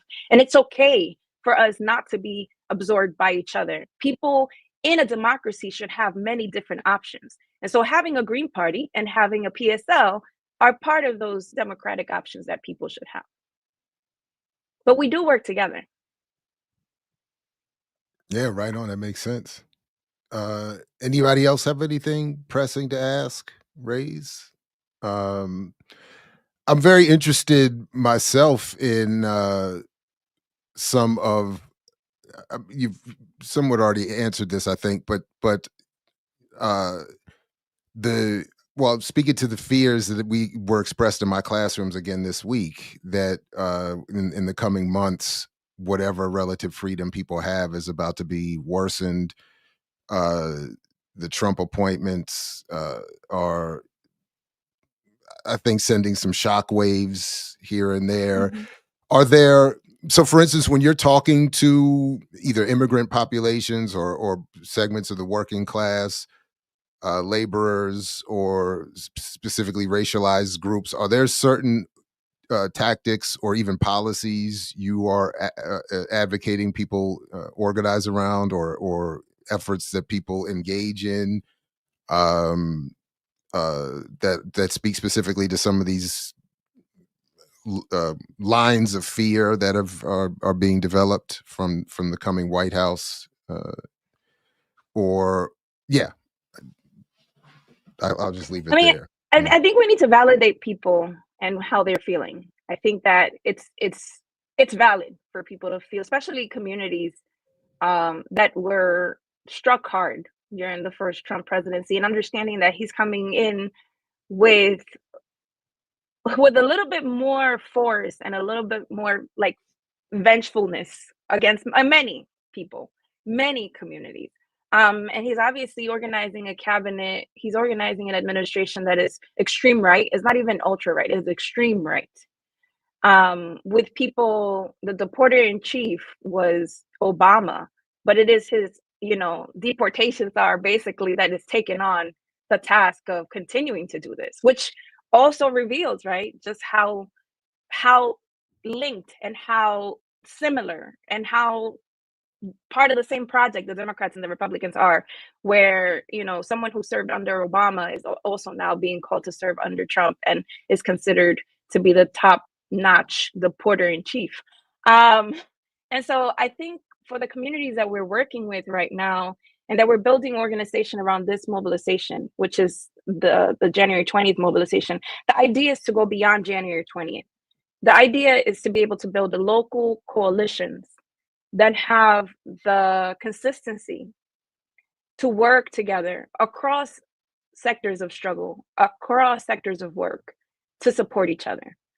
For too long, we've lived in a fragmentation of struggles because of the nonprofit industrial complex, but also because a lot of the attacks and intentional dismemberment of our political organizations. And so right now, we're in a moment where we have the possibility to provide meaning, to provide orientation. And I said, we the left, not only PSL, we the left, to have a certain level of understanding and analysis that is not necessarily the one that's shared in nonprofit spaces, that are not shared in bodegas, or we have the possibility of bringing that together in a way that we haven't seen in a long time. Because I think people have come to the realization that the Democrats won't save them. And it's something that was proven election day. people understand that they won't save them. And so coalitions throughout the country is important. We need to be able to have programs, activities that go with those coalitions in defense of all these communities that are being attacked. Outreach, political education.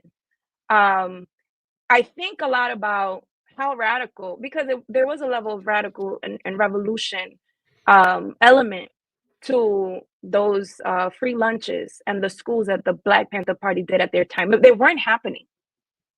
It was a necessity.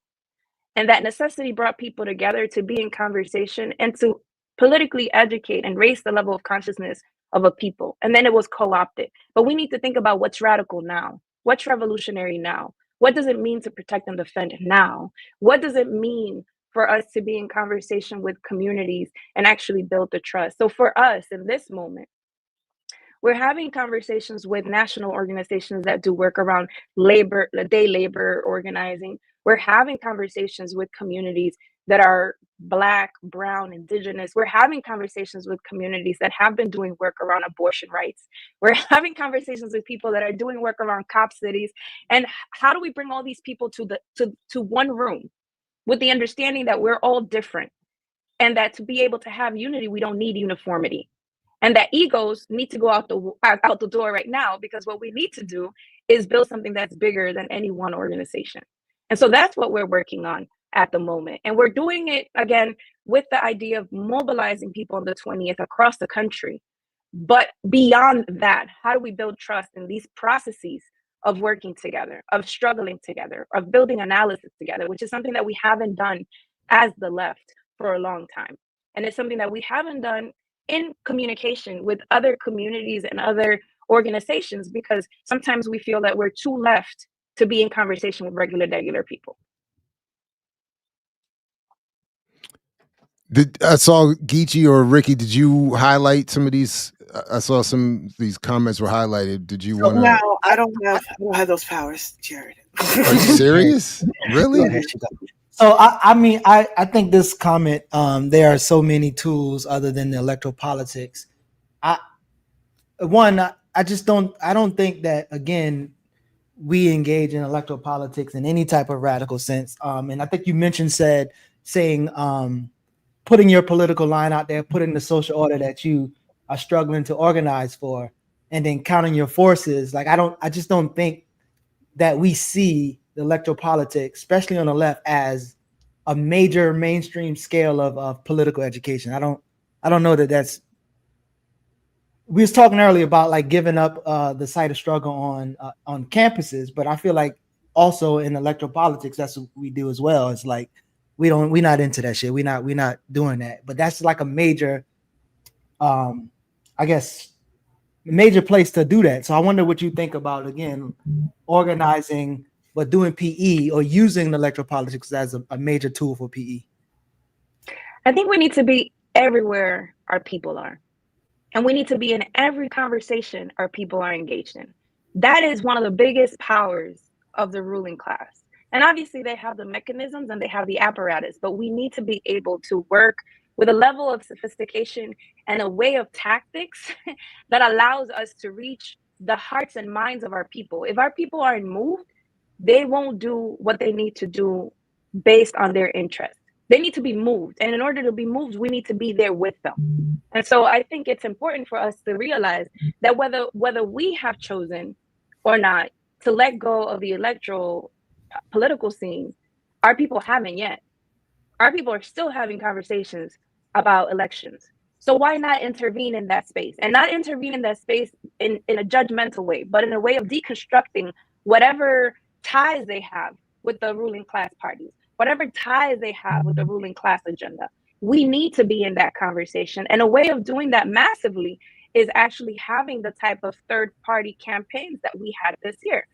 The campaigns that we ran, and I'm not even talking about the Vote Socialist campaign alone. I'm talking about Joe Stein and other Cornel West, were interventions that I think for many different reasons allowed younger people to say, well, wait a minute, I don't need to go and vote for the lesser of two evils. A lot of us have been hearing this and have made choices based on our own politics for many decades. But there's a new generation of folks that are coming up that didn't even know that there were third parties. right? And so having that intervention allows people to be introduced to something new and an alternative.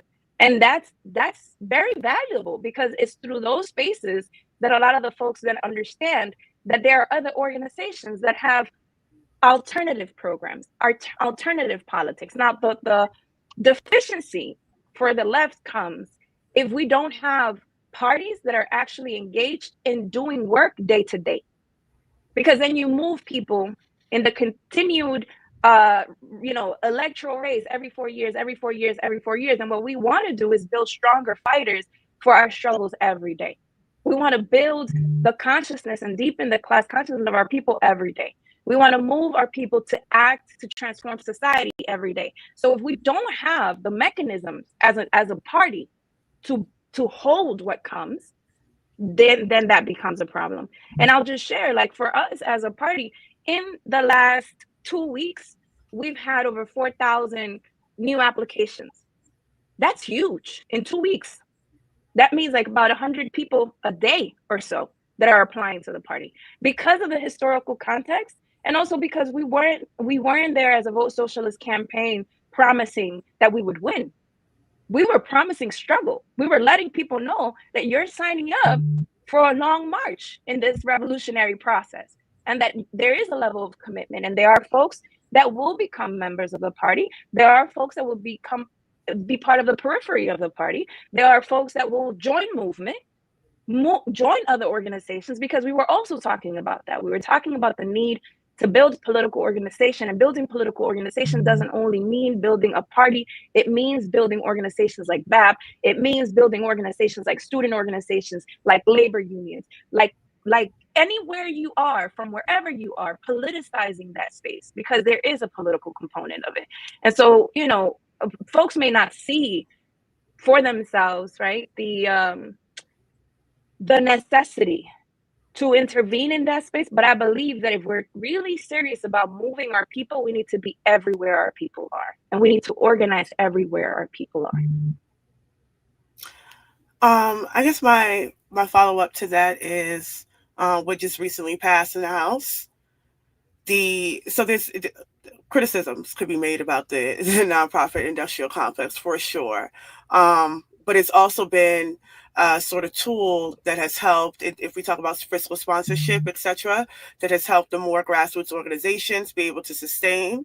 There are a lot of coalition work. There is a lot of coalition work ongoing that involves nonprofit organizations.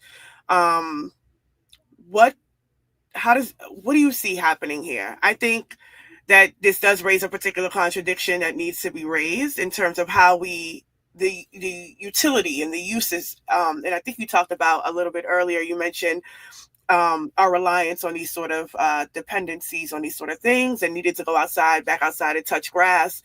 But in terms of the impact that this would have, one, I'm interested in the way that it's slated particularly as a Trump thing, right? Even though it's happening on the way out with a numerous amount of Democrats on board. But how would this affect what we're talking about now moving forward? The coalition building, the organizations being able to communicate, being able to work together, being able to connect to a mass, being able to do the day-to-day, everyday work.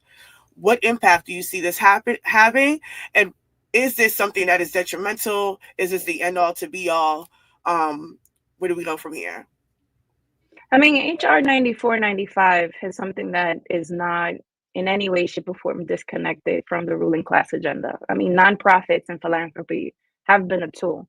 And for working class people and organizations that are progressive and organizations that are socialist, like some of the ones that I'm connected to, utilize a 501c3 status for something that actually is in complete opposition to what the ruling class agenda is, obviously they would come for those organizations. The naive aspect of it all is to think that somehow it's only a tool or a weapon that's going to be utilized against pro-Palestine organizations. It's going to be utilized against any organization that represents a threat to the status quo. Is going to be utilized to persecute, leaders. Is going to be utilized for many different many different things. Mostly because we know that definitions and the way that the ruling class defines and articulates and, you know, terrorism is always, you know, just like they did communism at some point, just like they did many other, you know, social justice related revolutionary movement in this country. They utilize definitions precisely to criminalize, to demonize, to persecute. And so what we cannot do is think that this is only something that is going to be utilized against one group of people. That's the first thing. And so if we're able to reach that understanding there, we're able to feel the urgency for us to be able to figure out some sort of way to be able to respond to this. Now, do we have, I mean, we have to fight it. How do we fight it is the question. And how do we at the same time build mechanisms so that what we do doesn't take such a hit? And that's why it's so important. That's one of the reasons why, I mean, when I say the nonprofit industrial complex is not to talk ish about people who actually come into these spaces attempting to do good work. There's a lot of good nonprofit organizations attempting to do good work, but we're working within a constraint and limited framework because it's a framework that we didn't create. Is a framework that was imposed on us. There are laws that are not our laws to be able to abide and actually fit in and continue to do the work that we do. And so I think it's important for us to understand that there's a timestamp in that mechanism. There's a timestamp in that framework because they will allow us to go as far as they want us to go because it's not our framework. And so that's why the necessity of building political organization outside of that. Not because people are horrible. A lot of good people come into the nonprofit world. I worked in the nonprofit world. The People's Forum is a nonprofit, right? And it's a nonprofit that has received a lot of threats because of our socialist values, our socialist politics.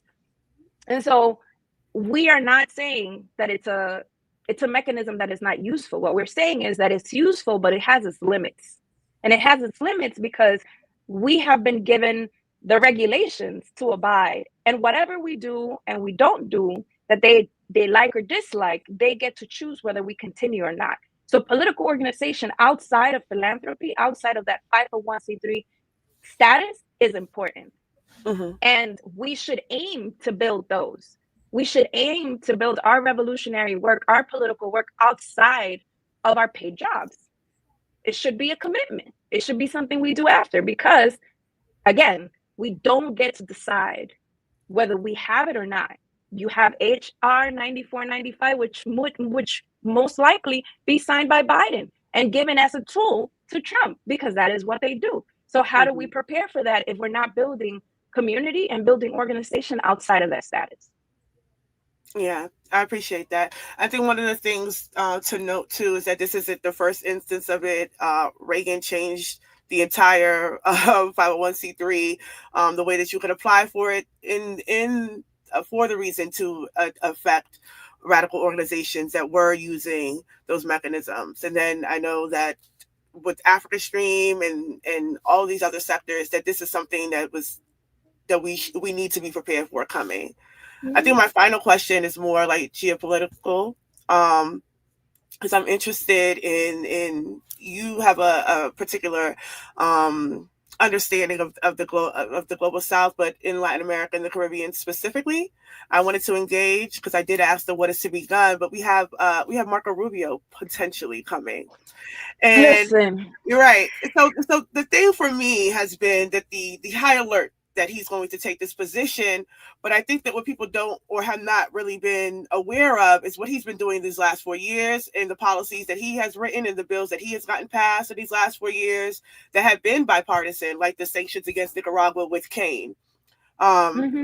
So him coming into this position now allows him, I guess, full access. I just seen Blinken make a statement recognizing the opposition as the actual winner in Venezuela, even though that is not the case. The Supreme Court has already said that. But this is what is happening in a lead up to dun dun dun, Marco Rubio. So how should we be reacting to that? What do we think about that in the context of not just Nicaragua, Cuba, and Venezuela, but Puerto Rico, Haiti, Peru? Like, what is happening here that we should be considerate with, and how should we, especially here in terms of immigration crisis and what's happening with immigration, why should we be concerned? Maybe.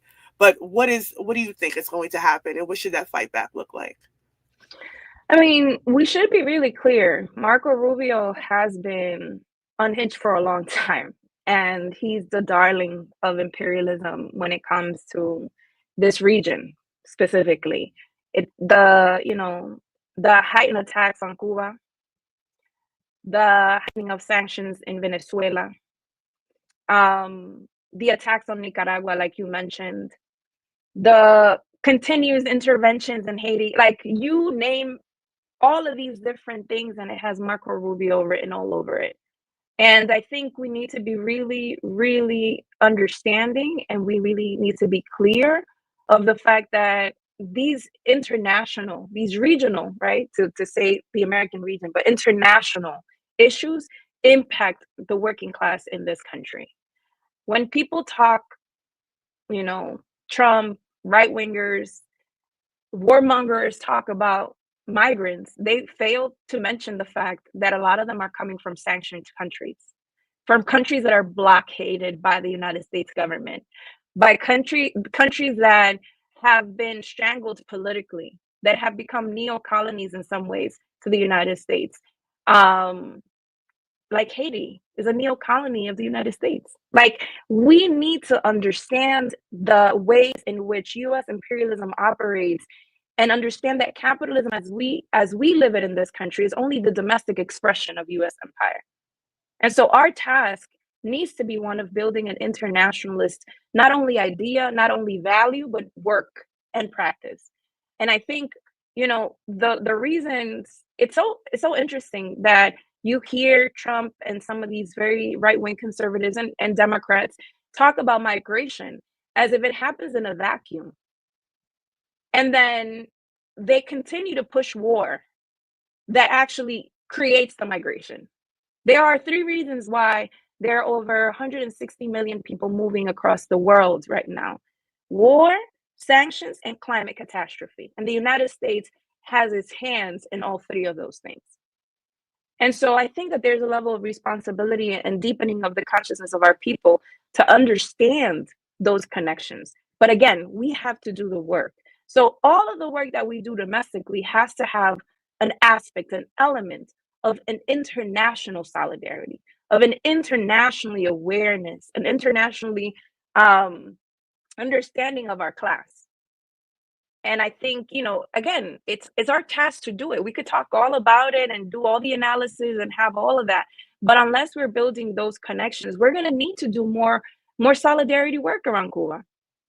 Most definitely. We're going to have to do more solidarity work around Venezuela.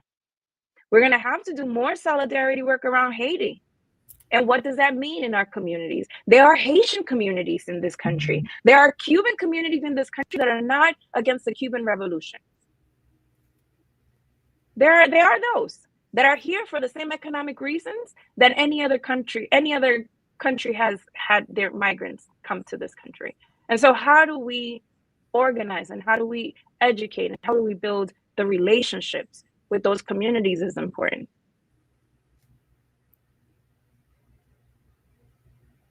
Because it's not going to be. Yeah, I was going to take up the whole interview because I could keep going. No, I love it. Well, I was only looking at the fact that Claudia said she was up against a hard out in just 2 minutes. So unfortunately, that was the issue. Otherwise, I sit here happily listen for another couple hours.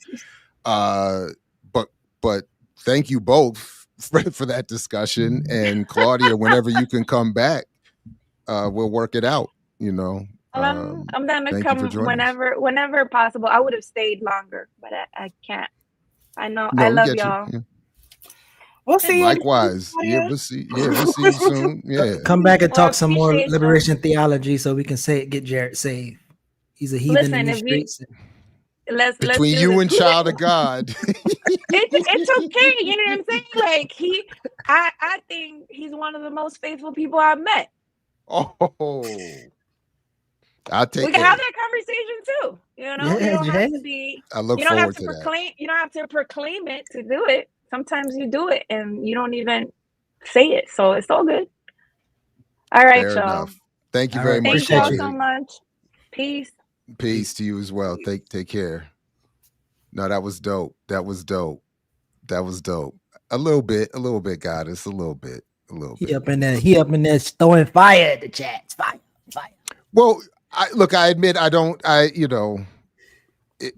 yeah. Sometimes things get a little frustrating, and I don't like seeing some, when such a good conversation is happening. Why should folks in the chat be, That's why, because they can get your attention. That's why. Sometimes some people don't even be talking to Jared, and he Whatever. First of all, you said you don't have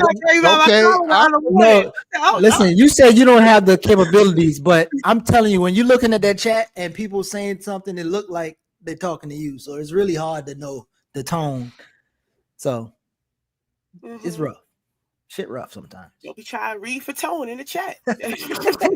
Set yourself up. Just be clear, because the response is, and I'm not talking to you. The response is you could get some too. So it's hard to tell sometimes.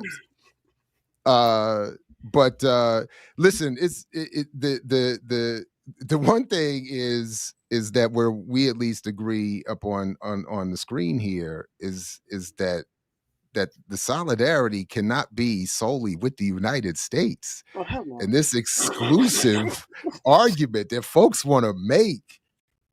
And I do think one of the things I think is funny about this exchange I was just having in the chat is that again, this is what I'm actually wanting to study more of right now, is that child of God is literally unaware of their argument being a construct of the most white and conservative elements of this society, while they are over there decrying the uselessness of the black left. They Angela Ryan right now. That's what they. But it's this idea that people like me have been captured by a bubble of black left talk, and that they have somehow escaped that bubble to see the reality when all they've done is walked into the most white and conservative bubble ever without even recognizing. It's fascinating. That's the Candace Owens spiel. Yeah, I mean, it's just fascinating. So, and it's effective. So yeah. I'm not mad at Child of God. We just disagree. It is effective though, to the extent, because I actually had a little minor struggle with my cousin. Because they shared some Candace Owens shit. I was like, what's going on over here? But apparently she's into God now. Who? Candace Owens. Oh, and that's really? Really? Because they kind of swiftly, got her out the way a little bit. She had her highlighted moments in the Republican Party. She was doing the work for them. She had Black Stick going. She was following behind Kanye West for a little bit, but now I think she's squarely landed in church. So I'm not sure where Candace Owens is. Who church? Joel Osteen church? I don't know. But she now is talking about Hollywood essentially being the devil and things like that, which is, I guess, is resonating with people in this point of Diddy and all of that. So to me, I was like, well, maybe not listen to her. And he's like, why?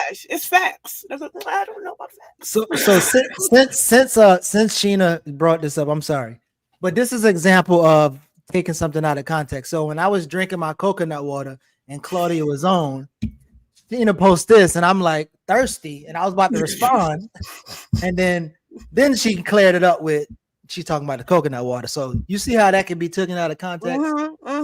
See what I'm saying? Media 101.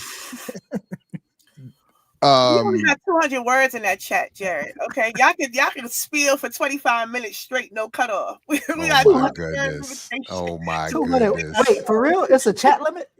Oh my goodness! There is a chat limit. What's this? Twitter? Yeah, basically. That's my why they carry goodness. on like that. Oh, so Twitter, you can pay more money to have a longer text and Oh my chat. God, is that what's happening? Yeah, like Yes. you So can type people a are book. actively paying for that? Yes. Yeah. People are Wow. actually paying I for thought that. they Yes. I thought they took away the limit. Wow. I thought no, so no, People are no. too. paying. No, I thought they took it away limit too until I was like, oh, okay. Wait, But that is but hysterical. Because I seen a tweet that was like legit 3 paragraphs. you you said it's your cousin that's checking in with Candace Owens. Is that what you're Yeah, he saying? had shared some things she was having a discussion about. Well, encourage them to stay tuned because I think Candace is funding somebody to be in this final flat Earth debate experiment coming up next month, where they're going to go to the North Pole and observe the 24-hour sun or whatever they're doing to prove that the Earth is round or flat. This the last great experiment, the final experiment, I think they're calling it.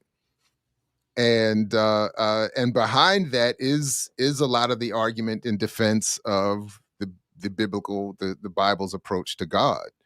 So There you go.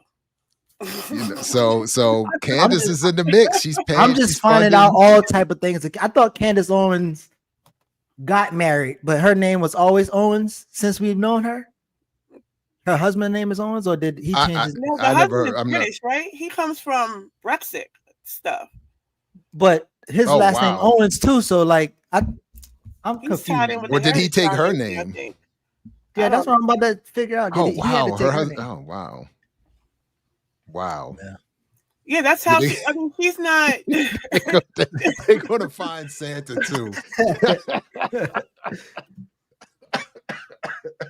Yeah, I think but they are doing it. There's I followed some of the science communicating community on YouTube, and there's a whole funded trip taking place where flat earthers and globe earthers are going, and this is going to be it. And Candace is sending her, I think her director, she's funding somebody to document it up there to get the truth once and for all. And Who's funding her? Yeah, globe earthers, they have to Obi, they have to call it globe earthers, because it's to balance it out. Oh wow, she's deep in the chat. Wait, scroll back. Look, she got my God. That's the prayer. Oh, she's from Nashville. She got a prayer clause and everything. Wait, she's in Nashville, Wow. really? Man, listen, we need to do I ain't never looked into anything that she got going on. So she's in Nashville. Her husband's last name is Owens. I thought she just recently got married to the white boy because I saw the wedding. And she down there with Denzel and them. Oh wow. Wait, Denzel? He's talking about people he know, not oh, oh, not that Denzel. I'm talking about the real Denzel. that actor. Whoop and Zell down there organizing with Candace. I'm let me find out. No wonder they be missing the study groups. No, because they be actually organizing. No, they be with Candace. They here make the study group. They gotta go outside. Claudia said touch grass. Hey, child of God told me I need to go outside to see what's really going on in these streets. The consensus is made: no immigrants. Black solidarity, Black American solidarity with the United States. Only. Only. Well, I'm out. Sorry, y'all. Can't participate in the revolution. We were this close. All right, yeah. Before we go, my bad, child of God. I'm gonna leave you alone. I came in when y'all talking about go-go, and I didn't know there was a museum. So I didn't really hear that conversation. But I don't know if you're familiar. I probably got to take this off. But the Long Live Go-Go, the movement. No. This is by the Mochella. No. The whole, this is just a sort of archival of that moment of Mochella, and this happened a couple years ago. So their effort to save go-go, I suppose, in the city. So this is It was just a project put together by a bunch of organizers in DC a couple years ago. Hey, that sounds dope. And I don't know how, again, I don't know to what extent you can save go-go if the people can't stay in the city. Right. But at least it's going to be a museum that will let folks know that once upon a time there was this thing called go-go. We was wolves. Oh man, yeah. Oh man. But I'm probably gonna go. I'm probably gonna go to that one. I am gonna be a massive contradiction and probably show up and look at that thing. Probably. Yeah, I'm with you, Stone Chowder. I'm that's Anything else? Anything you want to let folks know before we get out of here? Ear Doctor dipped on us, so we got to close out on our own. Yeah, I figured that. I was trying to find those black archivists for Old Dirty so I can snitch on them, but I can't find their pictures.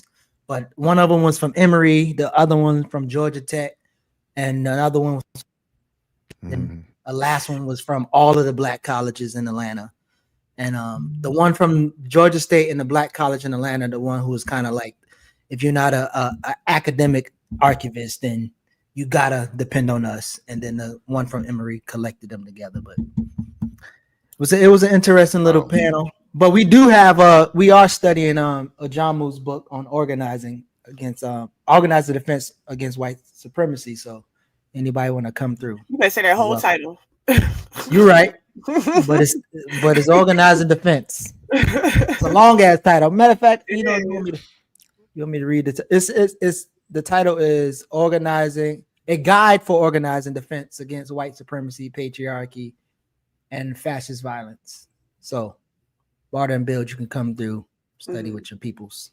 It's a really, really good book, though. I think in terms of practical organizing, the questions of what needs to be done, even to the point of go outside and touch grass. I mean, I think it gives great directives on what do we mean when we say speak to people. What are the questions that you can pose to people? How are you collecting this data? What are you doing with it?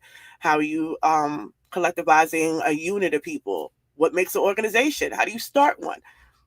Because he says typically, like, if it's you and a buddy, there you go. And you build out from there. But yeah, I think this is got my copy. That's what's up. I haven't seen this yet. So that's what's up. So it's a really, really good guide. Highly recommended. And we need it. And those are tested, right? So I think it's one thing to say a thing, but I think also we have to get into the habit of testing what we say. Like I can come on here and say a bunch of stuff, but what does it mean if it's not practical where I'm at, or if it doesn't work where I'm at? So I think we have to get in the habit of testing, and I think that book really shows you how do you do that. Yeah, no doubt. And we need I'm gonna have to definitely check that out. There was something I was gonna say and I forgot. Anyway, what I totally forgot what I was gonna say. Damn. Anyway, people, please make sure to like, share, subscribe. Oh, that was it. Dr. Horn was just on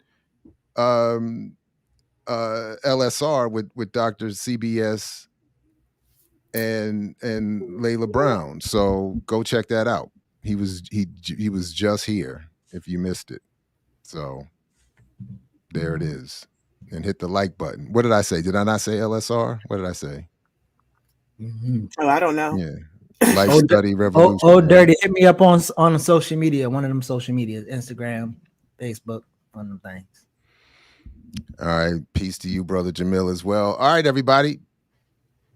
Peace. Be willing to fight for it, like Fred Hampton used to say. And we'll catch you tomorrow, Saturdays with Renee, Sundays with the Ear Doctor. He said he's on vacation now, so make sure you have the bell rung. He's going to be popping up. He just announced it. It was at the executive decision. That's what he said. That was the executive decision.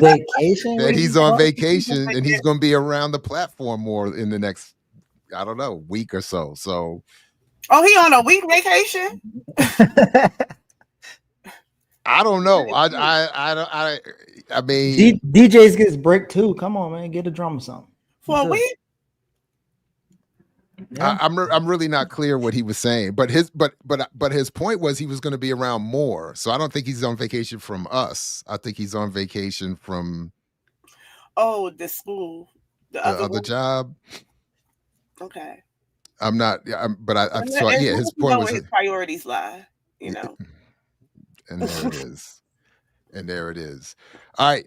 Thanks, everybody. Great show. Thanks to Claudia for coming through. Thanks to Queen of Sheba for coming through as well. And thanks to future Dr. Erica Brown for the run sheet that we basically ignored today. but we thank her anyway. I didn't. I was prepared. And I threw a little caveat. I'm sure it's my fault. The Sarah, whatever her name, Laura McMahon, whatever her name is. I threw a little shot. Oh, is that what that was? Oh.